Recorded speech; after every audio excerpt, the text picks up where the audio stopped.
Assalamu alaikum wa rahmatullahi wa barakatuh, my dear brothers and sisters. Hope you're well, inshallah ta'ala. Today's video I'm making, it's not like a video like usually I put up now and then, but I really feel very strongly about this and I want to hear your comments regarding what I'm going to say. The topic or subject I want to talk about today is bullying. As you guys know that in the last maybe 3 to 6 months, you've seen many cases where young children are being beaten up by other younger children as well. In some cases, maybe children a few years older than them. And we've had this very sad case of a child who committed suicide after being bullied consistently by older children. And there's a lot of people out there right now who probably went to schools or at home or around families or friends or who were bullied or they were abused or these kind of things happened and they've had experiences of this. The problem or something I feel extremely strongly about, and I wanted to share this because I'm seeing this as this problem probably far worse than bullying itself, because we understand bullying is it's an awful thing. It's an extreme behavior, and it destroys lives. But what I want to talk about is not bullying, because everybody knows what bullying is, and a lot of people have had somebody who's been bullied, or they've been bullied themselves, or they've got family or friends who've been bullied. See, I want to talk about the bully himself, and I feel very strongly that a lot of children who are actually bullying other people or abusing other children are people who've had a difficult upbringing, or they've actually been abused themselves, or they've had lack of attention from their homes where they've been brought up, or there's some underlying issue. Not in every single case, but in most cases, there's an underlying issue of attention or whatever it is, and they haven't received it, and then they've gone into schools and stuff like that, and in their hearts is a hate, is destruction. There's a darkness, a hate for society out there, because they go into schools and they see children maybe who are from a good background, or they see children with maybe nice clothes or whatever they're seeing, something that they can't relate, and hate is built up in their hearts for them people. You see, I see these people, and this is coming from somebody maybe who's probably been bullied himself as a kid as well, but I see these people as victims. I see these people, they've been victims of by like being abandoned in their own homes and in society. And then what's happened to them, they've built up hate inside them and taken it out on another person. So what's happening now is we're getting pictures of these young people, and we're getting videos of them, and we're spreading them over all of social media. And what are we saying? We're saying, oh, look at this evil child, look at this evil child, look at this, and swearing at them and abusing at them and saying to them nasty things on social media, saying like, as if like this child suddenly, or this person suddenly decided to go and harm other people because he has a beautiful upbringing, and he's just a intrinsically an evil person. And I really believe this is not true. Yes, a person who's getting bullied, he's in the tough side of life, and it's a really bad place to be. But sadly,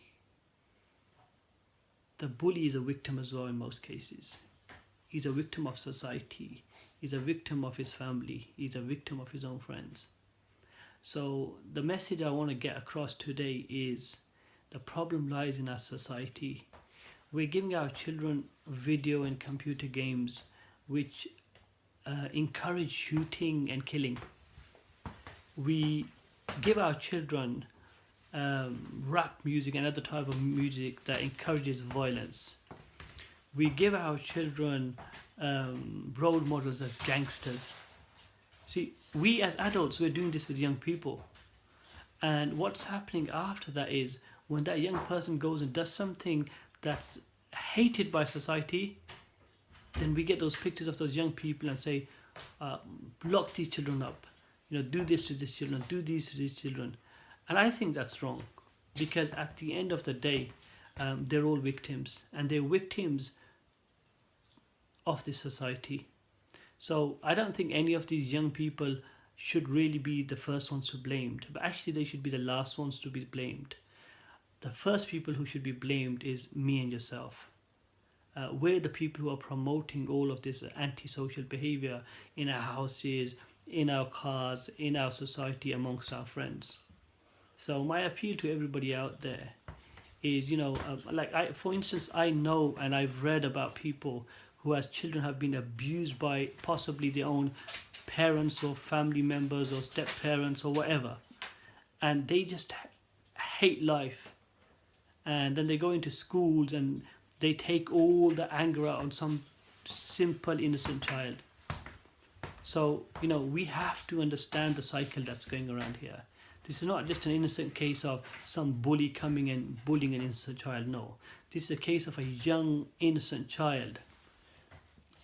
This is a case of a young innocent child being brought up in a household possibly, and maybe even being abused somehow by a neighbor or friend or somebody around him who hates life, and then he doesn't know who to take the anger out in, and then he goes into school or he goes in a park or somewhere, and he then transfers that anger and hate he has to somebody else. So yes, we have two victims here, we don't have one victim. And the real person to blame in this society is the adult out there who's not providing safety for these children. And safety is a must for these children, no matter what background it is, whether it's Muslim, Christian, or any other background. Every human being out there has to stand up for abuse against children.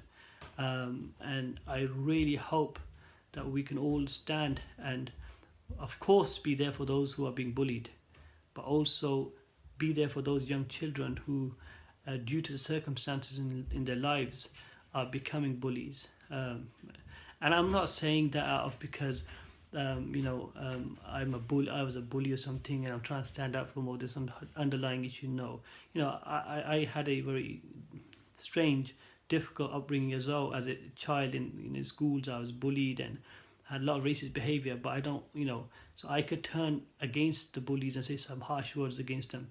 But a lot of people I saw, and even now as a teacher, a lot of children I'm seeing who are the bullies, when I go and look into their lives and I speak to them and I have one-to-ones, I realize that they got something missing. Somebody's taken something from them, and due to that they've built up this hate. May God give us the strength to all of us to find solution to these problems and help soothe these souls of these young children so they don't want to hurt each other, rather than playing this crazy cycle that we're running right now. Because what's happening now, everybody's writing on social media, this evil child, this evil child, this evil child. That child had something wrong done to him, and he's done something wrong because that's all he learned. And now as a society, we're bullying the bully. So what difference is there between us and him, or us and her? I hope this message of mine makes sense, and we together as a society can, we can soothe the pain of society and help stop bullying, for number one, and also help those people who ended up in a bad place, and tell them that's not the place that they were created for, and they don't need to become somebody that they hate themselves. May God give all of us strength to be good people and spread the good way. Thank you. Assalamu alaikum.